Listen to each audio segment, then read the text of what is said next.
Mamangay matamda inakairak yamna khunba lalon itik tawba mani kauba nupa ama layrammi.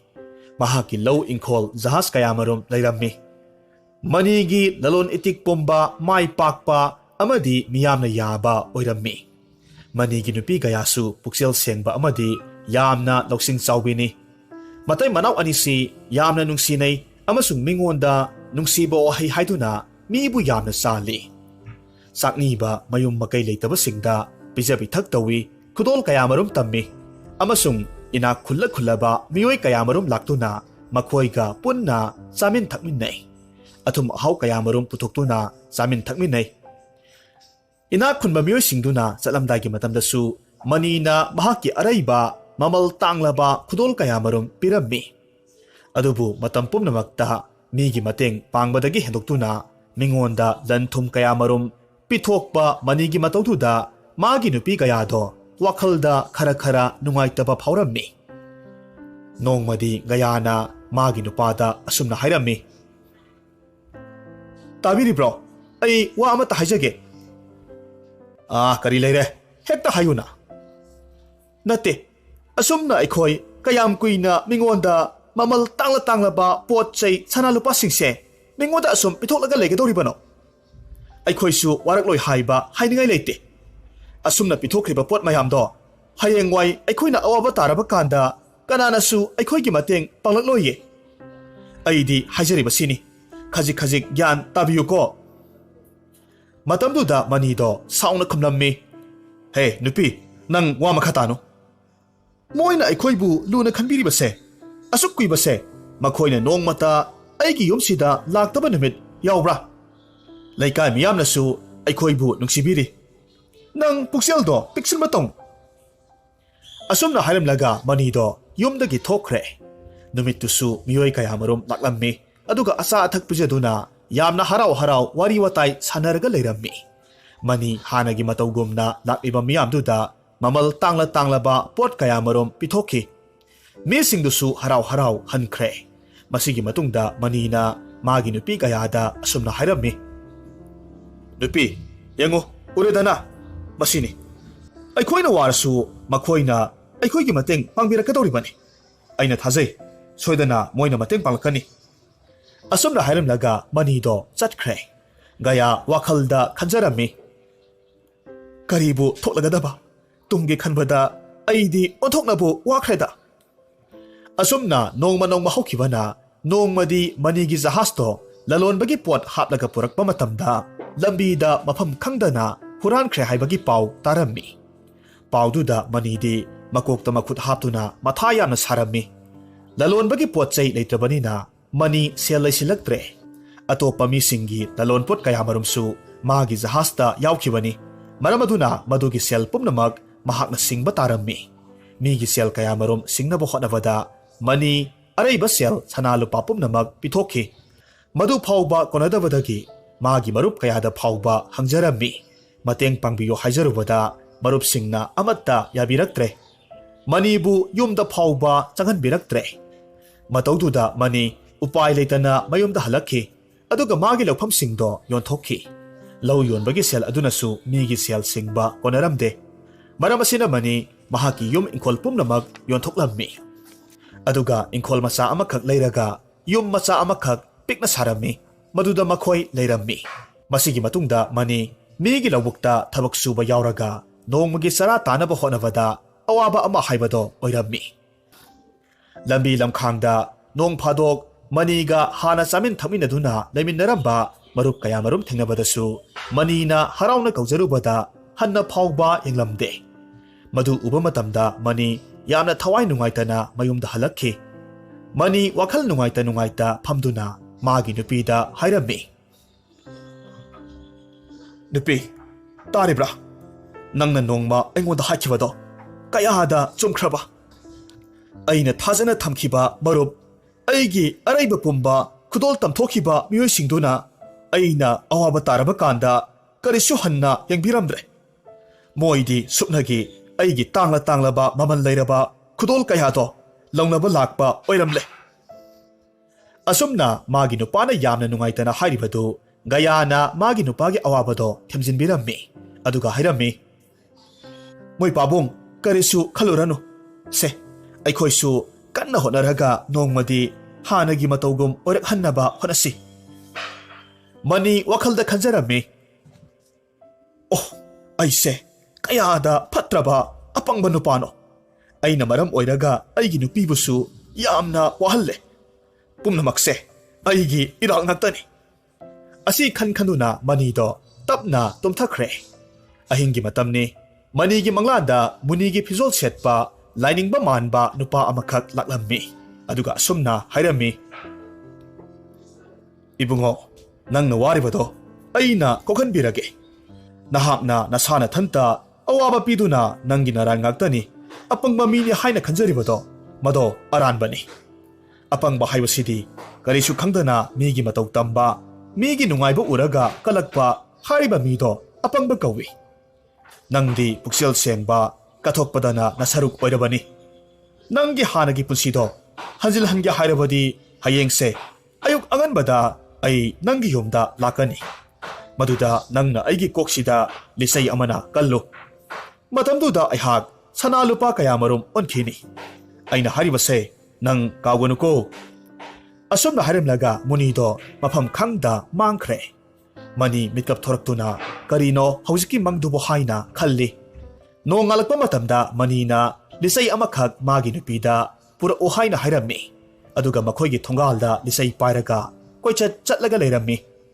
ngaihakki matungda thongalda mi amakhak chalaklammi manina harauna yengluba matamdadi manina thabak suriba lawpudo oirammi manina lawpudubu kausillaga phaminai ngaihak wari watai saringai matamda thongalda muni manba amakhak changlakpado gayana ure masidagidi gayana kari kari piba yaba potsai leiribagi haiduna imungda thirami tanja sida mani mahakna pairiba saiduga loinana munidugi manakta prap prap sangsillammi mataududa gayadi yamna pakhatna kari matau kaubage khanna manigi matung inaraklammi khanghaude manina lainingba munidugi makokta saiduna kalammi adubu angakpagi matawni munidugi masapumba sanalupa kaya marum onthokre matausida mani amadi gayadu ngakpane haraubane ipun punkhre sanalupa kayadu pairaga yengjerammi lawpudu lay haibaga kauthokre somdana lawpuduna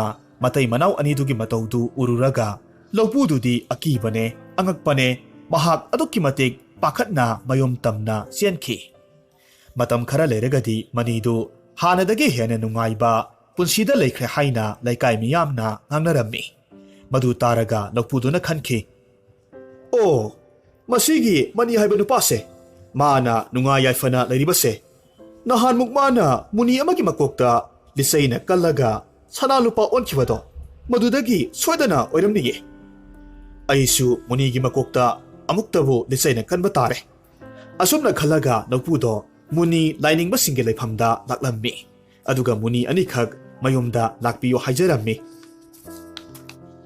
muni dusu yaraklammi hayeng laklage haina hairaklammi nonganbagadi lawpudo lisai amakhak pairaga phamlaga muni lakpra haina koyeng yengi muni anidusu ngaihakki matungda lakledo lawpu aduna sanalupa kayadu mina ukragadi lawge hairakani haina khanbadagi imungda oina muni anidu kauksillammi aduga lisaina kallage khankhi muni anido imungda kauksinbagadi thong chetna lonsilli aduga muni aniduda lisaina masada hanjin hanjin kalammi muni anidu phuthaba horaklammi muni anidu chainana koiraw laurammi aikhoibu amukta kanbiyu haina imungduda koichen cheli yumthangnaba mi kharana khonjel singdu taruba matamda kari tauba yaurabage khanna laikai miyam pomnamak laklammi aduga thongdo kaukhairammi imungda toromliba singdu ure muni aniduna chaina khanglaga leirambadu makhoina ure matamduda lawpudo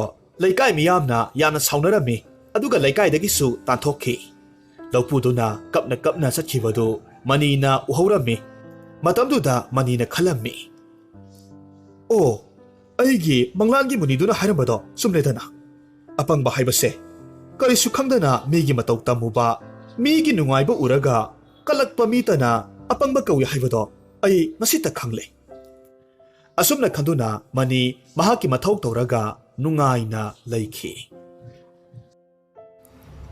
ꯍꯧꯖꯤꯛ ꯑꯃꯨꯛ ꯇꯥꯃꯤꯟꯅꯔꯁꯤ ꯂꯩ ꯑꯣꯟꯕꯤ ꯅꯨꯄꯤ ꯇꯥꯍꯟꯖꯒꯗꯧꯔꯤꯕ ꯋꯥꯔꯤꯁꯤ ꯏꯪꯂꯤꯁꯇꯒꯤ ꯍꯟꯗꯣꯛꯆꯕꯅꯤ ꯋꯥꯔꯤ ꯍꯟꯗꯣꯛꯄꯤꯔꯛꯄ ꯏꯆꯟꯕꯤ ꯇꯦꯟꯁꯨꯕ ꯊꯥꯏꯅ ꯃꯃꯥꯡꯉꯩꯗ ꯆꯥꯎꯕ ꯀꯧꯕ ꯅꯤꯡꯊꯧ ꯑꯃꯈꯛ ꯄꯥꯜꯂꯝꯃꯤ ꯃꯍꯥꯛꯀꯤ ꯃꯆꯥꯅꯨꯄꯥ ꯆꯤꯡꯈꯩ ꯀꯧꯕ ꯑꯃꯒ ꯃꯆꯥꯅꯨꯄꯤ ꯃꯤꯔꯥ ꯀꯧꯕꯤ ꯑꯃꯒ ꯂꯩꯔꯝꯃꯤ ꯃꯍꯥꯛꯀꯤ ꯂꯩꯕꯥꯛꯁꯤ ꯌꯥꯝꯅ ꯏꯪꯅ ꯆꯤꯛꯅ ꯄꯥꯟꯕ ꯑꯃꯒ ꯅꯨꯡꯁꯤ ꯆꯥꯟꯅꯅ ꯂꯩꯕ ꯂꯩꯕꯥꯛ ꯍꯥꯏꯕꯗꯣ ꯑꯣꯏꯔꯝꯃꯤ ꯂꯩꯕꯥꯛꯁꯤꯗ ꯂꯨꯈ꯭ꯔꯥꯕꯤ ꯏꯟꯁꯥꯡ ꯅꯥꯄꯤ ꯌꯣꯟꯕꯤ ꯁꯤꯂꯥ ꯀꯧꯕꯤ ꯅꯨꯄꯤ ꯑꯃꯁꯨ ꯂꯩꯔꯝꯃꯤ ꯃꯍꯥꯛꯀꯤ ꯃꯆꯥꯅꯨꯄꯤ ꯑꯅꯤ ꯂꯩ ꯃꯆꯦ ꯑꯗꯨꯅ ꯊꯣꯏꯕꯤ ꯑꯗꯨꯒ ꯃꯅꯥꯎꯅꯨꯄꯤꯗꯨꯒꯤ ꯃꯃꯤꯡꯅ ꯊꯥꯖ ꯀꯧꯔꯝꯃꯤ ꯁꯤꯂꯥꯒꯤ ꯃꯆꯥꯅꯨꯄꯤ ꯑꯅꯤꯁꯤ ꯃꯇꯝ ꯄꯨꯝꯅꯃꯛꯇ ꯃꯃꯥꯒꯤ ꯃꯇꯨꯡ ꯏꯜꯂꯒ ꯄꯣꯠꯆꯩ ꯌꯣꯟꯕ ꯆꯠꯅꯤꯡꯂꯝꯃꯤ ꯑꯗꯨꯕꯨ ꯃꯃꯥ ꯁꯤꯂꯥꯅ ꯌꯥꯗꯕꯗꯒꯤ ꯆꯠꯅꯤꯡꯂꯕꯁꯨ ꯎꯄꯥꯏ ꯂꯩꯇꯦ ꯃꯃꯥꯅ ꯑꯋꯥ ꯑꯅꯥ ꯊꯤꯗ ꯊꯕꯛ ꯀꯟꯅ ꯁꯨꯕ ꯎꯔꯒ ꯃꯈꯣꯏ ꯑꯅꯤꯁꯨ ꯃꯇꯦꯡ ꯌꯥꯝꯅ ꯄꯥꯡꯅꯤꯡꯂꯝꯃꯤ ꯅꯣꯡꯃꯗꯤ ꯊꯣꯏꯕꯤ ꯑꯃꯁꯨꯡ ꯊꯥꯖ ꯋꯥ ꯇꯥꯟꯅꯔꯝꯃꯤ ꯊꯣꯏꯕꯤꯅ ꯍꯥꯏꯔꯝꯃꯤ ꯑꯩꯈꯣꯏ ꯏꯃꯥꯒꯤ ꯑꯋꯥꯕꯁꯦ ꯌꯦꯡꯕ ꯉꯝꯗ꯭ꯔꯦ ꯃꯇꯦꯡ ꯄꯥꯡꯅꯕ ꯀꯔꯝ ꯇꯧꯁꯤꯒꯦ ꯊꯥꯖꯅ ꯈꯨꯝꯃꯤ ꯏꯆꯦꯅ ꯍꯥꯏꯔꯤꯕ ꯋꯥꯗꯣ ꯌꯥꯝꯅ ꯆꯨꯝꯃꯤ ꯑꯩꯈꯣꯏ ꯏꯃꯥꯒꯤ ꯃꯇꯦꯡ ꯄꯥꯡꯗꯕ ꯌꯥꯗꯦ ꯑꯗꯣ ꯀꯔꯝꯅ ꯄꯥꯡꯅꯤ ꯌꯦꯡꯉꯣꯏ ꯊꯥꯖ ꯃꯃꯥꯡꯒꯤ ꯆꯍꯤꯗ ꯑꯩꯅ ꯃꯤꯇ꯭ꯔꯪ ꯍꯩꯕ ꯍꯅꯨꯕ ꯑꯃꯒ ꯄꯨꯜꯂꯤꯉꯩ ꯃꯇꯝꯗ ꯃꯥꯒꯤ ꯃꯇꯦꯡ ꯀꯌꯥꯃꯔꯨꯝ ꯑꯩꯅ ꯄꯥꯡꯂꯨꯕꯗꯒꯤ ꯑꯩꯉꯣꯟꯗ ꯑꯩꯒꯤ ꯑꯄꯥꯝꯕ ꯅꯤꯅꯤꯡꯕ ꯕꯣꯔ ꯑꯃꯈꯛ ꯅꯤꯖꯧ ꯍꯥꯏꯅ ꯍꯥꯏꯔꯛꯈꯤꯕꯅꯤ ꯃꯗꯨꯗ ꯑꯩꯅ ꯑꯩ ꯏꯁꯥꯁꯦ ꯐꯖꯕ ꯂꯩꯇꯅ ꯀ꯭ꯔꯤꯛ ꯀ꯭ꯔꯤꯛ ꯌꯣꯝꯅ ꯍꯧꯕ ꯂꯩ ꯄꯥꯝꯕꯤ ꯑꯃꯈꯛ ꯑꯣꯟꯊꯣꯛꯄ ꯉꯝꯕ ꯄꯤꯅꯕꯤꯌꯨ ꯍꯥꯏꯅ ꯍꯥꯏꯈꯤꯕꯅꯤ ꯃꯗꯨꯒꯤ ꯃꯤꯇ꯭ꯔꯪꯗꯣ ꯍꯧꯖꯤꯛ ꯄꯥꯡꯊꯣꯛꯁꯤ ꯑꯃꯨꯛꯇꯪ ꯆꯥꯡꯌꯦꯡ ꯑꯣꯏꯅ ꯑꯣꯟꯕ꯭ꯔꯥ ꯑꯣꯟꯗꯕ꯭ꯔꯥ ꯍꯥꯏꯕꯗꯣ ꯌꯦꯡꯁꯤ ꯋꯥꯗꯨ ꯇꯥꯕꯗ ꯊꯥꯖ ꯍꯔꯥꯎꯅ ꯈꯨꯝꯃꯤ ꯑꯗꯨꯗꯤ ꯏꯆꯦ ꯀꯔꯝꯅ ꯄꯥꯡꯊꯣꯛꯀꯅꯤ ꯐꯔꯦ ꯏꯁꯤꯡ ꯈꯔ ꯄꯥꯇ꯭ꯔꯗ ꯍꯥꯞꯂꯒ ꯄꯨꯔꯛꯎ ꯑꯗꯨꯒ ꯂꯩ ꯌꯥꯎꯕ ꯄꯣꯂꯥꯡ ꯑꯃꯒꯁꯨ ꯄꯨꯔꯛꯎ ꯋꯥꯐꯝꯗꯨ ꯇꯥꯕꯗ ꯊꯥꯖ ꯏꯃꯨꯡꯗ ꯆꯪꯈ꯭ꯔꯦ ꯑꯗꯨꯒ ꯄꯣꯠꯂꯝ ꯈꯨꯗꯤꯡꯃꯛ ꯂꯣꯏꯅꯃꯛ ꯄꯨꯔꯛꯂꯝꯃꯤ ꯏꯆꯦ ꯁꯤꯗ ꯂꯣꯏꯅꯃꯛ ꯂꯩꯔꯦ ꯊꯕꯛꯇꯣ ꯄꯥꯡꯊꯣꯛꯂꯁꯤ ꯊꯥꯖ ꯅꯪꯅ ꯃꯁꯤꯒꯤ ꯂꯩꯁꯤꯡꯁꯦ ꯑꯩꯒꯤ ꯏꯊꯛꯇ ꯆꯥꯏꯁꯤꯜꯂꯛꯎ ꯑꯗꯨꯗꯒꯤꯗꯤ ꯑꯩ ꯂꯩ ꯄꯥꯝꯕꯤ ꯑꯣꯟꯊꯣꯔꯛꯂꯅꯤ ꯂꯩꯁꯤꯡꯗꯣ ꯅꯪꯅ ꯐꯖꯅ ꯍꯦꯛꯎ ꯑꯗꯨꯒ ꯀꯥꯎꯔꯣꯏꯗꯕꯗꯤ ꯂꯩꯁꯤꯡꯗꯣ ꯍꯦꯛꯄ ꯃꯇꯝꯗ ꯑꯩꯒꯤ ꯂꯩꯅꯥ ꯑꯃꯠꯇ ꯊꯥꯗꯠꯄ ꯌꯥꯗꯦꯀꯣ ꯑꯗꯨꯒ ꯑꯩꯒꯤ ꯎꯁꯥ ꯑꯃꯠꯇꯁꯨ ꯊꯨꯗꯦꯛꯀꯅꯨ ꯅꯤꯡꯊꯤꯅ ꯌꯦꯡꯂꯒ ꯍꯦꯛꯎ ꯂꯩꯁꯤꯡꯗꯣ ꯍꯦꯛꯄ ꯂꯣꯏꯔꯒ ꯁꯤꯒꯤ ꯏꯁꯤꯡꯁꯦ ꯁꯤꯅ ꯑꯃꯨꯛ ꯑꯩꯉꯣꯟꯗ ꯆꯥꯏꯔꯛꯎ ꯏꯁꯤꯡꯗꯣ ꯍꯦꯛ ꯑꯩꯉꯣꯟꯗ ꯆꯥꯏꯔꯛꯄꯗꯒꯤꯗꯤ ꯑꯩ ꯏꯁꯥꯒꯤ ꯐꯤꯕꯝꯗ ꯑꯃꯨꯛ ꯍꯟꯖꯤꯜꯂꯛꯀꯗꯧꯔꯤꯕꯅꯤ ꯑꯁꯨꯝꯅ ꯃꯈꯣꯏ ꯑꯅꯤꯃꯛ ꯌꯥꯅꯔꯕ ꯃꯇꯨꯡꯗ ꯊꯣꯏꯕꯤꯗꯣ ꯆꯤꯟꯗ ꯀꯔꯤ ꯀꯔꯤꯅꯣ ꯁꯣꯜꯂꯝꯃꯤ ꯑꯗꯨꯒ ꯈꯨꯗ ꯀꯨꯜꯂꯒ ꯂꯩꯈ꯭ꯔꯦ ꯇꯟꯖꯥꯁꯤꯗ ꯊꯥꯖꯅ ꯂꯩꯁꯤꯡꯗꯨ ꯃꯆꯦ ꯊꯣꯏꯕꯤꯗ ꯊꯨꯝꯅ ꯆꯥꯏꯁꯤꯜꯂꯝꯃꯤ ꯑꯗꯨꯗꯒꯤꯗꯤ ꯈꯪꯍꯧꯗꯅ ꯃꯆꯦꯗꯣ ꯐꯖꯔꯕ ꯂꯩꯅ ꯀ꯭ꯔꯤꯛ ꯀ꯭ꯔꯤꯛ ꯏꯅꯅ ꯍꯧꯕ ꯂꯩ ꯄꯥꯝꯕꯤ ꯑꯃꯈꯛ ꯑꯣꯟꯈ꯭ꯔꯦ ꯃꯗꯨ ꯎꯕ ꯃꯇꯝꯗ ꯊꯥꯖ ꯌꯥꯝꯅ ꯍꯔꯥꯎꯅ ꯂꯩꯁꯤꯡꯗꯨ ꯃꯆꯦꯅ ꯍꯥꯏꯔꯝꯕꯒꯤ ꯃꯇꯨꯡ ꯏꯟꯅ ꯅꯤꯡꯊꯤꯅ ꯍꯦꯛꯂꯝꯃꯤ ꯄꯣꯂꯥꯡ ꯑꯅꯤꯃꯛ ꯄꯤꯛ ꯊꯜꯂꯕ ꯃꯇꯨꯡꯗ ꯊꯥꯖꯅ ꯂꯩ ꯄꯥꯝꯕꯤꯗꯨꯗ ꯏꯁꯤꯡ ꯆꯥꯏꯁꯤꯜꯂꯤ ꯏꯁꯤꯡꯗꯨ ꯍꯦꯛ ꯆꯥꯏꯕꯗꯒꯤꯗꯤ ꯂꯩꯗꯣ ꯈꯨꯗꯛꯇ ꯑꯃꯨꯛ ꯃꯆꯦ ꯑꯣꯟꯊꯣꯛꯈ꯭ꯔꯦ ꯂꯩ ꯄꯥꯝꯕꯤꯗꯒꯤ ꯃꯆꯦ ꯑꯃꯨꯛ ꯑꯣꯟꯊꯣꯔꯛꯄꯗꯨ ꯎꯕ ꯃꯇꯝꯗ ꯊꯥꯖꯅ ꯍꯥꯏꯔꯝꯃꯤ ꯏꯆꯦ ꯁꯤꯒꯤ ꯂꯩꯁꯤꯡꯁꯤꯗꯤ ꯀꯅꯥꯅ ꯌꯣꯟꯕ ꯆꯠꯅꯤ ꯊꯣꯏꯕꯤ ꯃꯣꯃꯣꯟ ꯅꯣꯛꯂꯒ ꯈꯨꯝꯃꯤ ꯑꯩꯅ ꯂꯩꯁꯤꯡꯁꯦ ꯌꯣꯟꯕ ꯆꯠꯀꯦ ꯑꯗꯨꯒ ꯅꯪꯗꯤ ꯌꯨꯝꯁꯦ ꯉꯥꯛ ꯁꯦꯜꯂꯒ ꯂꯩꯔꯝꯃꯨ ꯑꯁꯨꯝꯅ ꯍꯥꯏꯅꯔꯒ ꯊꯣꯏꯕꯤꯗꯣ ꯂꯩꯅ ꯄꯤꯛ ꯊꯜꯂꯕ ꯄꯣꯂꯥꯡ ꯑꯅꯤꯗꯨ ꯃꯈꯨꯠ ꯅꯥꯝꯃꯗ ꯌꯥꯜꯂꯝꯃꯤ ꯑꯗꯨꯒ ꯅꯤꯡꯊꯧ ꯀꯣꯅꯨꯡꯒꯤ ꯊꯣꯡ ꯃꯌꯥꯗ ꯌꯣꯟꯅꯕꯒꯤꯗꯃꯛ ꯁꯦꯝ ꯁꯥꯔꯝꯃꯤ ꯂꯩꯁꯤꯡꯗꯨ ꯅꯤꯡꯊꯤꯅ ꯁꯦꯝ ꯁꯥꯔꯕ ꯃꯇꯨꯡꯗ ꯑꯁꯨꯝꯅ ꯈꯣꯟꯖꯦꯜ ꯍꯧꯅ ꯍꯥꯏꯔꯝꯃꯤ ꯃꯌꯥꯝ ꯑꯩꯒꯤ ꯂꯩꯁꯤꯡꯁꯦ ꯂꯩꯕꯤꯈꯣ ꯃꯅꯝ ꯅꯨꯡꯁꯤꯕ ꯐꯖꯔꯕ ꯍꯦꯛꯄꯗꯁꯨ ꯉꯥꯏꯔꯤꯕ ꯂꯩꯁꯤꯡꯅꯤ ꯃꯌꯥꯝ ꯑꯃꯃꯝꯇꯪ ꯂꯩꯕꯤꯈꯨꯋꯣ ꯑꯁꯨꯝꯅ ꯊꯣꯏꯕꯤꯅ ꯂꯥꯎꯔꯛꯄꯗꯨꯗ ꯀꯣꯅꯨꯡ ꯃꯅꯨꯡꯗ ꯂꯩꯔꯤꯕꯤ ꯅꯤꯡꯊꯧ ꯃꯆꯥꯅꯨꯄꯤ ꯔꯥꯖꯀꯨꯃꯥꯔꯤ ꯃꯤꯔꯥꯅ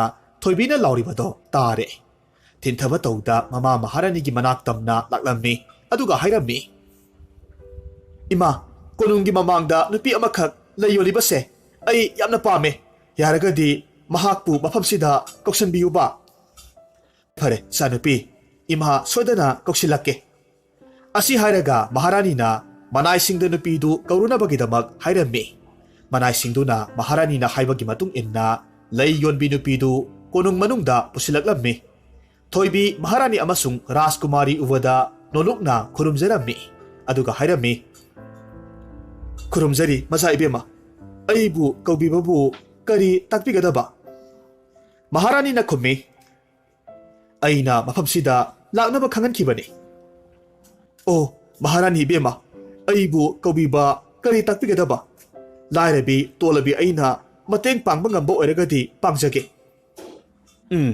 ꯑꯩꯅ ꯅꯪꯕꯨ ꯀꯧꯕꯗꯤ ꯑꯇꯩꯒꯤ ꯅꯠꯇꯦ ꯅꯪꯒꯤ ꯂꯩꯁꯤꯡꯁꯦ ꯃꯁꯤ ꯎꯕꯗ ꯑꯩꯒꯤ ꯏꯆꯥꯅꯨꯄꯤ ꯔꯥꯖꯀꯨꯃꯥꯔꯤ ꯃꯤꯔꯥꯁꯦ ꯃꯍꯥꯛꯅ ꯑꯗꯨꯛꯀꯤ ꯃꯇꯤꯛ ꯄꯥꯝꯂꯨꯔ ꯃꯥꯜꯂꯦ ꯑꯗꯨꯅ ꯅꯪꯒꯤ ꯂꯩꯁꯤꯡꯁꯦ ꯑꯩ ꯂꯣꯏꯅꯃꯛ ꯂꯧꯔꯒꯦ ꯂꯩꯁꯤꯡꯁꯤꯒꯤ ꯃꯃꯜ ꯀꯌꯥ ꯑꯣꯏꯅꯤ ꯊꯣꯏꯕꯤꯅ ꯈꯨꯝꯃꯤ ꯏꯃꯥ ꯃꯍꯥꯔꯥꯅꯤ ꯑꯩꯈꯣꯏꯗꯤ ꯂꯥꯏꯔꯕꯅꯤ ꯀꯔꯝꯅ ꯑꯩꯅ ꯃꯃꯜꯁꯦ ꯍꯥꯏꯔꯁꯤꯒꯦ ꯏꯃꯥ ꯃꯍꯥꯔꯥꯅꯤꯅ ꯄꯥꯝꯕꯤꯕ ꯂꯩꯁꯤꯡꯁꯦ ꯂꯧꯕꯤꯔꯣ ꯑꯗꯨꯒ ꯄꯤꯕꯤꯅꯤꯡꯕ ꯃꯃꯜ ꯑꯃꯍꯦꯛꯇ ꯄꯤꯕꯤꯌꯨ ꯅꯅꯥꯏ ꯑꯩ ꯀꯔꯤꯁꯨ ꯃꯇꯤꯛꯅꯕ ꯇꯧꯖꯔꯣꯏ ꯋꯥꯐꯝꯗꯨ ꯇꯥꯔꯕꯗ ꯃꯍꯥꯔꯥꯅꯤꯅ ꯂꯩꯁꯤꯡꯗꯨ ꯂꯧꯔꯦ ꯑꯗꯨꯒ ꯁꯦꯜ ꯈꯧꯖꯥꯎ ꯑꯅꯤꯈꯛ ꯄꯤꯔꯛꯂꯝꯃꯤ ꯁꯦꯜ ꯈꯧꯖꯥꯎ ꯑꯅꯤꯗꯨ ꯄꯨꯔꯒ ꯊꯣꯏꯕꯤ ꯃꯌꯨꯝꯗ ꯍꯜꯂꯛꯂꯝꯃꯤ ꯃꯅꯥꯎꯅꯨꯄꯤ ꯊꯥꯖꯗꯁꯨ ꯎꯠꯂꯝꯃꯤ ꯑꯗꯨꯒ ꯃꯆꯤꯟ ꯃꯅꯥꯎ ꯁꯦꯜ ꯈꯧꯖꯥꯎ ꯑꯅꯤꯗꯨ ꯎꯕ ꯃꯇꯝꯗ ꯍꯔꯥꯎꯅ ꯀꯣꯟꯖꯔꯝꯃꯤ ꯅꯨꯃꯤꯠꯁꯤꯗꯒꯤ ꯍꯧꯔꯒ ꯃꯆꯤꯟ ꯃꯅꯥꯎ ꯑꯅꯤꯗꯣ ꯂꯩ ꯑꯣꯟꯕꯒꯤ ꯃꯤꯇ꯭ꯔꯪꯗꯨ ꯆꯥꯡ ꯅꯥꯏꯅ ꯄꯥꯡꯊꯣꯛꯂꯝꯃꯤ ꯑꯗꯨꯒ ꯂꯩꯁꯤꯡꯗꯨ ꯌꯣꯟꯕ ꯅꯨꯃꯤꯠ ꯈꯨꯗꯤꯡ ꯆꯠꯂꯝꯃꯤ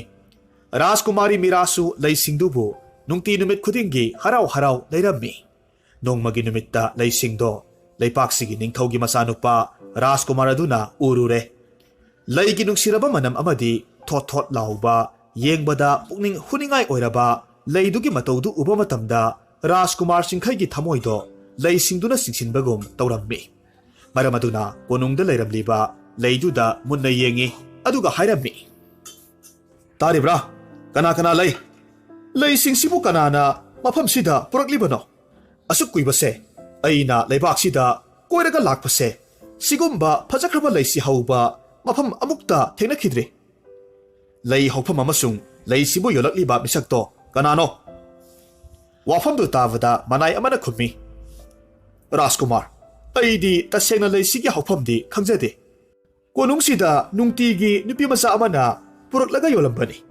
ꯑꯩꯅ ꯈꯪꯕ ꯍꯥꯏꯕꯕꯨ ꯅꯨꯄꯤ ꯃꯆꯥꯗꯨꯒꯤ ꯂꯩꯐꯝꯗꯤ ꯈꯪꯖꯩꯗꯣ ꯔꯥꯖꯀꯨꯃꯥꯔꯗꯨ ꯋꯥꯈꯜ ꯃꯨꯟꯅ ꯇꯧꯏ ꯑꯗꯨꯒ ꯍꯥꯏꯔꯛꯂꯝꯃꯤ ꯑꯩ ꯂꯩꯁꯤꯒꯤ ꯈꯣꯡꯒꯨꯜ ꯂꯤꯗꯕ ꯌꯥꯗꯦ ꯑꯁꯤ ꯍꯥꯏꯔꯗꯨꯅ ꯔꯥꯖꯀꯨꯃꯥꯔꯗꯨ ꯃꯥꯒꯤ ꯀꯥꯗ ꯆꯪꯈ꯭ꯔꯦ ꯅꯨꯃꯤꯠ ꯈꯔꯅꯤꯒꯤ ꯃꯇꯨꯡꯗꯅꯤ ꯔꯥꯖꯀꯨꯃꯥꯔ ꯆꯤꯡꯈꯩꯗꯨ ꯃꯅꯥꯏꯁꯤꯡꯗꯒꯤ ꯂꯩ ꯌꯣꯟꯕꯤ ꯅꯨꯄꯤꯗꯨꯒꯤ ꯂꯩꯐꯝ ꯈꯪꯗꯣꯛꯂꯝꯃꯤ ꯃꯁꯤꯒꯤ ꯃꯇꯨꯡꯗ ꯅꯨꯄꯤꯗꯨꯒꯤ ꯌꯨꯝ ꯇꯝꯅ ꯁꯒꯣꯜ ꯇꯣꯡꯂꯒ ꯂꯥꯛꯂꯝꯃꯤ ꯌꯨꯝꯗꯨ ꯍꯦꯛ ꯌꯧꯔꯕꯗ ꯔꯥꯖꯀꯨꯃꯥꯔ ꯆꯤꯡꯈꯩꯗꯨ ꯁꯒꯣꯜꯗꯒꯤ ꯀꯨꯝꯊꯔꯒ ꯌꯨꯝꯂꯣꯝꯗ ꯌꯦꯡꯊꯣꯔꯛꯄ ꯃꯇꯝꯗ ꯃꯍꯥꯛꯅ ꯎꯔꯦ ꯃꯗꯨꯗꯤ ꯊꯣꯏꯕꯤ ꯑꯃꯁꯨꯡ ꯊꯥꯖ ꯃꯤꯇ꯭ꯔꯪ ꯇꯧꯔꯒ ꯂꯩ ꯑꯃꯨꯛ ꯑꯣꯟ ꯑꯗꯨꯒ ꯂꯩꯗꯨꯕꯨ ꯑꯃꯨꯛ ꯍꯦꯛ ꯑꯗꯨꯒ ꯃꯤ ꯑꯃꯨꯛ ꯑꯣꯟ ꯇꯧꯕꯗꯣ ꯃꯍꯥꯛꯅ ꯎꯔꯦ ꯃꯇꯧꯗꯨꯗ ꯔꯥꯖꯀꯨꯃꯥꯔꯗꯨ ꯄꯨꯡꯉꯛ ꯍꯦꯛ ꯉꯛꯈ꯭ꯔꯦ ꯂꯣꯏꯅꯅ ꯊꯣꯏꯕꯤꯒꯤ ꯆꯤꯡ ꯂꯦꯝꯅ ꯐꯖꯕꯤ ꯅꯨꯡꯁꯤꯕꯤ ꯃꯇꯧꯗꯨꯗ ꯔꯥꯖꯀꯨꯃꯥꯔꯒꯤ ꯊꯃꯣꯏꯕꯨ ꯈꯨꯗꯨꯝ ꯆꯟꯕꯒꯨꯝ ꯐꯥꯎꯔꯛꯂꯝꯃꯤ ꯔꯥꯖꯀꯨꯃꯥꯔꯅ ꯑꯁꯨꯝꯅ ꯈꯟꯖꯩ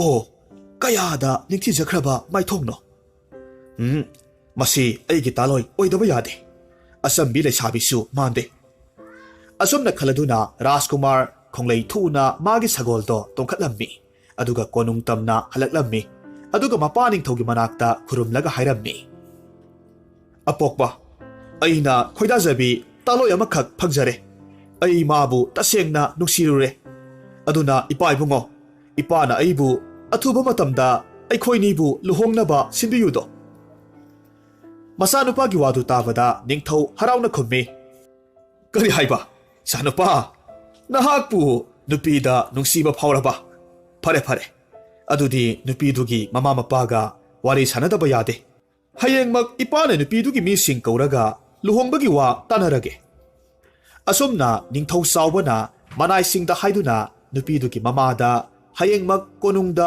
ꯑꯌꯨꯛ ꯉꯟꯅ ꯋꯥ ꯇꯥꯟꯅꯅꯕ ꯀꯧꯔꯤ ꯍꯥꯏꯗꯨꯅ ꯄꯥꯎꯖꯦꯜꯂꯝꯃꯤ ꯋꯥꯐꯝꯁꯤ ꯇꯥꯕꯗ ꯂꯨꯈ꯭ꯔꯥꯕꯤ ꯁꯤꯂꯥꯗꯨ ꯃꯊ꯭ꯋꯥꯏ ꯋꯥꯔꯝꯃꯤ ꯃꯆꯥꯅꯨꯄꯤ ꯑꯅꯤꯕꯨ ꯀꯧꯁꯤꯜꯂꯒ ꯍꯥꯏꯔꯝꯃꯤ ꯁꯥꯁꯥ ꯑꯩꯕꯨ ꯍꯌꯦꯡ ꯑꯌꯨꯛ ꯀꯣꯅꯨꯡꯗ ꯂꯥꯛꯇꯕ ꯌꯥꯗꯦ ꯍꯥꯏꯅ ꯌꯥꯊꯪ ꯇꯧꯔꯝꯂꯦ ꯅꯈꯣꯏ ꯑꯅꯤꯒꯤ ꯃꯅꯨꯡꯗ ꯂꯩ ꯑꯣꯟꯕꯤ ꯉꯝꯃꯤꯁꯦ ꯀꯅꯥꯅꯣ ꯏꯃꯥꯗ ꯁꯦꯡꯅ ꯍꯥꯏꯌꯨ ꯋꯥꯗꯨ ꯇꯥꯕꯗ ꯊꯣꯏꯕꯤ ꯄꯥꯈꯠꯅ ꯍꯧꯈꯤꯕ ꯃꯃꯥꯡꯗ ꯇꯧꯈꯤꯕ ꯃꯤꯇ꯭ꯔꯪꯒꯤ ꯊꯧꯗꯣꯛ ꯄꯨꯝꯅꯃꯛ ꯃꯃꯥꯗ ꯂꯣꯏꯅꯃꯛ ꯇꯝꯂꯝꯃꯤ ꯋꯥꯔꯤ ꯄꯨꯝꯅꯃꯛ ꯈꯪꯂꯕꯗ ꯃꯃꯥ ꯂꯨꯈ꯭ꯔꯥꯕꯤꯗꯣ ꯃꯊꯥ ꯌꯥꯝꯅ ꯁꯥꯔꯝꯃꯤ꯫ ꯍꯥꯏꯔꯤꯕ ꯅꯨꯃꯤꯠꯇꯨꯒꯤ ꯑꯍꯤꯡꯗꯨ ꯍꯌꯦꯡ ꯍꯥꯏꯕ ꯅꯨꯃꯤꯠꯁꯤ ꯀꯔꯝ ꯊꯣꯛꯂꯒꯕ ꯍꯥꯏꯅ ꯑꯗꯨꯛꯀꯤ ꯃꯇꯤꯛ ꯋꯥꯅ ꯂꯦꯟꯖꯔꯝꯃꯤ꯫ ꯃꯁꯤꯒꯤ ꯃꯇꯨꯡ ꯅꯣꯡ ꯉꯥꯜꯂꯦ꯫ ꯂꯨꯈ꯭ꯔꯥꯕꯤ ꯁꯤꯂꯥꯗꯨ ꯑꯌꯨꯛ ꯉꯟꯇꯥ ꯀꯣꯅꯨꯡꯗ ꯂꯥꯛꯂꯦ꯫ ꯅꯤꯡꯊꯧ ꯑꯃꯁꯨꯡ ꯃꯍꯥꯔꯥꯅꯤꯗꯨꯁꯨ ꯐꯖꯕ ꯐꯤꯖꯦꯠ ꯂꯩꯇꯦꯡ ꯁꯦꯠꯂꯒ ꯂꯨꯈ꯭ꯔꯥꯕꯤ ꯁꯤꯂꯥꯕꯨ ꯉꯥꯏꯖꯔꯝꯃꯤ꯫ ꯉꯥꯏꯍꯥꯛꯀꯤ ꯃꯇꯨꯡ ꯂꯨꯈ꯭ꯔꯥꯕꯤꯗꯨ ꯀꯣꯅꯨꯡ ꯌꯧꯁꯤꯜꯂꯛꯂꯕꯗ ꯅꯤꯡꯊꯧ ꯑꯃꯗꯤ ꯃꯍꯥꯔꯥꯅꯤꯗ ꯈꯨꯔꯨꯝꯂꯝꯃꯤ꯫ ꯑꯗꯨꯒ ꯍꯥꯏꯖꯔꯝꯃꯤ, ꯏꯅꯤꯡꯊꯧꯅ ꯂꯥꯏꯔꯕꯤ ꯂꯨꯈ꯭ꯔꯥꯕꯤ ꯑꯩꯕꯨ ꯀꯧꯕꯤꯕꯗꯤ ꯀꯔꯤ ꯂꯩꯕꯒꯦ? ꯑꯩꯅ ꯑꯔꯥꯟꯕ ꯊꯕꯛꯀ ꯇꯧꯕ ꯌꯥꯎꯈ꯭ꯔꯕꯔꯥ? ꯂꯨꯈ꯭ꯔꯥꯕꯤꯒꯤ ꯏꯆꯝ ꯆꯝꯕ ꯋꯥꯍꯩꯗꯨꯗ ꯅꯤꯡꯊꯧꯗꯨ ꯃꯈꯣꯜ ꯍꯧꯅ ꯅꯣꯛꯏ꯫ ꯑꯗꯨꯒ ꯍꯥꯏꯔꯝꯃꯤ, ꯏꯍꯦ ꯅꯠꯇꯦ ꯋꯥꯐꯝꯗꯣ ꯑꯣꯟꯅꯔꯦ꯫ ꯑꯗꯣꯝꯒꯤ ꯅꯆꯥꯅꯨꯄꯤ ꯑꯍꯜ ꯊꯣꯏꯕꯤꯗꯣ ꯑꯩꯒꯤ ꯏꯆꯥꯅꯨꯄꯥ ꯆꯤꯡꯈꯩꯅ ꯈꯣꯏꯗꯥꯔꯨꯔ ꯃꯥꯜꯂꯦ꯫ ꯑꯗꯨꯅ ꯃꯍꯥꯛꯄꯨ ꯏꯃꯧ ꯑꯣꯏꯖꯒꯦ ꯍꯥꯏꯒꯦ ꯇꯧꯕꯅꯤ꯫ ꯑꯗꯨꯗ ꯅꯍꯥꯛꯀꯤ ꯋꯥꯐꯝ ꯀꯔꯤ ꯍꯥꯏꯅꯤꯡꯕ ꯂꯩꯕꯒꯦ? ꯂꯨꯈ꯭ꯔꯥꯕꯤ ꯁꯤꯂꯥꯅ ꯌꯥꯝꯅ ꯉꯛꯅ ꯈꯨꯝꯃꯤ, ꯑꯗꯨꯕꯨ ꯏꯅꯤꯡꯊꯧ, ꯑꯩꯈꯣꯏꯗꯤ ꯌꯥꯝꯅ ꯂꯥꯏꯔꯕꯅꯤ, ꯊꯥꯛ ꯌꯥꯝꯅ ꯈꯦꯠꯅꯩꯗꯣ꯫ ꯃꯗꯨꯒꯤꯗꯃꯛꯇ ꯑꯣꯏꯔꯒꯗꯤ ꯀꯔꯤꯁꯨ ꯈꯟꯕꯤꯒꯅꯨ꯫ ꯁꯣꯝꯅ ꯌꯥꯔꯦꯇꯪ ꯍꯥꯏꯕꯤꯌꯨ, ꯄꯨꯝꯅꯃꯛ ꯑꯩꯈꯣꯏꯅ ꯁꯣꯏꯗꯅꯕ ꯁꯤꯟꯖꯒꯦ꯫ ꯂꯨꯈ꯭ꯔꯥꯕꯤ ꯁꯤꯂꯥꯗꯨ ꯍꯔꯥꯎꯅ ꯍꯥꯏꯔꯝꯃꯤ, ꯑꯩꯒꯤꯗꯤ ꯂꯥꯏꯕꯛ ꯌꯥꯝꯅ ꯐꯕꯅꯤ꯫ ꯄꯨ ꯄꯥꯡ ꯁꯨꯗ꯭ꯔꯕꯤ ꯑꯩꯒꯤ ꯏꯆꯥꯅꯨꯄꯤ ꯊꯣꯏꯕꯤꯕꯨ ꯂꯨꯍꯣꯡꯒꯦ ꯇꯥꯛꯄꯤꯕ ꯌꯥꯝꯅ ꯂꯥꯏꯕꯛ ꯐꯕꯅꯤ꯫ ꯋꯥꯗꯨ ꯇꯥꯕꯗ ꯃꯍꯥꯔꯥꯅꯤ ꯑꯃꯨꯛꯀ ꯍꯔꯥꯎꯅ ꯍꯥꯏꯔꯛꯂꯝꯃꯤ, ꯑꯗꯨꯗꯤ ꯂꯨꯍꯣꯡꯕꯁꯦ ꯌꯥꯔꯦ ꯍꯥꯏꯅ ꯂꯧꯖꯔꯒꯦꯀꯣ? ꯍꯣꯏ ꯏꯅꯤꯡꯊꯧ꯫ ꯑꯁꯤ ꯍꯥꯏꯗꯨꯅ ꯃꯈꯣꯏ ꯑꯍꯨꯝ ꯍꯔꯥꯎꯅ ꯅꯣꯛꯃꯤꯟꯅꯩ꯫ ꯑꯁꯨꯝꯅ ꯊꯣꯏꯕꯤ ꯑꯃꯁꯨꯡ ꯔꯥꯖꯀꯨꯃꯥꯔ ꯆꯤꯡꯈꯩ ꯂꯨꯍꯣꯡꯂꯝꯃꯤ꯫ ꯃꯊꯪꯒꯤ ꯅꯨꯃꯤꯠꯅꯤ꯫ ꯔꯥꯖꯀꯨꯃꯥꯔ ꯆꯤꯡꯈꯩꯅ ꯊꯣꯏꯕꯤꯕꯨ ꯀꯧꯁꯤꯜꯂꯒ ꯍꯥꯏꯔꯝꯃꯤ, ꯑꯩꯒꯤ ꯅꯨꯡꯁꯤꯔꯕꯤ ꯊꯣꯏꯕꯤ, ꯅꯪꯒꯤ ꯐꯖꯔꯕ ꯂꯩꯒꯤ ꯂꯩꯅꯝꯅ ꯀꯣꯅꯨꯡꯁꯦ ꯁꯤꯟ ꯊꯨꯡꯍꯜꯂꯣ꯫ ꯔꯥꯖꯀꯨꯃꯥꯔꯒꯤ ꯋꯥꯗꯨꯗ ꯊꯣꯏꯕꯤ ꯌꯥꯝꯅ ꯉꯛꯅ ꯈꯨꯝꯃꯤ, ꯀꯔꯤꯅꯣ ꯅꯍꯥꯛꯅ ꯍꯥꯏꯔꯤꯕꯗꯨꯕꯣ? ꯀꯅꯥꯒꯤ ꯂꯩꯅꯣ? ꯑꯩ ꯄꯨꯝꯅꯃꯛ ꯈꯪꯉꯤꯅꯦ꯫ ꯅꯪꯅ ꯂꯩꯁꯥꯔꯤꯉꯩ ꯃꯇꯝꯗ ꯃꯤꯇ꯭ꯔꯪ ꯇꯧꯔꯒ ꯂꯩ ꯑꯣꯜꯂꯒ ꯂꯩ ꯍꯦꯛꯄ ꯌꯣꯟꯕ ꯈꯨꯗꯤꯡꯃꯛ ꯑꯩꯅ ꯎꯔꯤꯕꯅꯤ꯫ ꯑꯗꯨꯅ ꯄꯟꯊꯕ ꯇꯧꯔꯅꯨ꯫ ꯍꯧꯖꯤꯛꯃꯛ ꯀꯣꯅꯨꯡꯁꯤꯒꯤ ꯃꯐꯝ ꯈꯨꯗꯤꯡꯗ ꯅꯪꯒꯤ ꯅꯨꯡꯁꯤꯔꯕ ꯂꯩꯅꯝꯗꯣ ꯅꯝꯍꯜꯂꯣ꯫ ꯋꯥꯁꯤ ꯇꯥꯕꯗ ꯊꯣꯏꯕꯤ ꯃꯣꯃꯣꯟ ꯅꯣꯛꯆꯩ꯫ ꯑꯗꯨꯒ ꯃꯄꯨꯔꯣꯏꯕ ꯆꯤꯡꯈꯩꯗ ꯃꯤꯇ꯭ꯔꯪ ꯇꯧꯕꯗ ꯆꯪꯒꯗꯕ ꯑꯃꯗꯤ ꯇꯧꯒꯗꯕꯁꯤꯡꯗꯨ ꯂꯣꯏꯅꯃꯛ ꯍꯥꯏꯔꯝꯃꯤ꯫ ꯉꯥꯏꯍꯥꯛꯀꯤ ꯃꯇꯨꯡ ꯔꯥꯖꯀꯨꯃꯥꯔ ꯑꯃꯁꯨꯡ ꯊꯣꯏꯕꯤ ꯊꯣꯔꯛꯂꯒ ꯀꯣꯅꯨꯡꯒꯤ ꯂꯩꯀꯣꯜ ꯑꯃꯗ ꯃꯤꯇ꯭ꯔꯪꯗꯨ ꯄꯥꯡꯊꯣꯛꯂꯝꯃꯤ꯫ ꯑꯁꯨꯝꯅ ꯃꯤꯇ꯭ꯔꯪ ꯇꯧꯔꯤꯕ ꯈꯨꯗꯤꯡꯃꯛꯁꯦ ꯔꯥꯖꯀꯨꯃꯥꯔꯤ ꯃꯤꯔꯥꯁꯨ ꯊꯣꯡꯅꯥꯎꯗꯒꯤ ꯎꯔꯕꯗ ꯀꯜꯂꯛꯄ ꯃꯤꯍꯧꯕꯅ ꯊꯜꯂꯕ ꯊꯃꯣꯏꯗꯣ ꯄꯟꯊꯕ ꯉꯝꯗꯕꯗꯒꯤ ꯃꯍꯥꯔꯥꯅꯤ ꯑꯃꯁꯨꯡ ꯃꯄꯥ ꯅꯤꯡꯊꯧꯗ ꯋꯥꯀꯠꯂꯝꯃꯤ꯫ ꯏꯄꯥ ꯏꯕꯨꯡꯉꯣ, ꯅꯆꯥ ꯑꯩꯕꯨ ꯏꯅꯝꯃꯒ ꯀꯣꯅꯨꯡꯒꯤ ꯑꯀꯣꯏꯕꯗ ꯀꯣꯏꯊꯣꯛꯄ ꯌꯥꯕꯒꯤ ꯑꯌꯥꯕꯗꯣ ꯄꯤꯅꯕꯤꯌꯨ꯫ ꯃꯆꯥꯒꯤ ꯀꯤꯅ ꯍꯥꯏꯖꯔꯤꯕ ꯃꯇꯧꯗꯨꯗ ꯃꯄꯥ ꯅꯤꯡꯊꯧꯅ ꯍꯔꯥꯎꯅ ꯌꯥꯔꯝꯃꯤ꯫ ꯑꯗꯨꯒ ꯅꯧꯅ ꯂꯥꯛꯂꯤꯕꯤ ꯃꯃꯧ ꯊꯣꯏꯕꯤꯕꯨ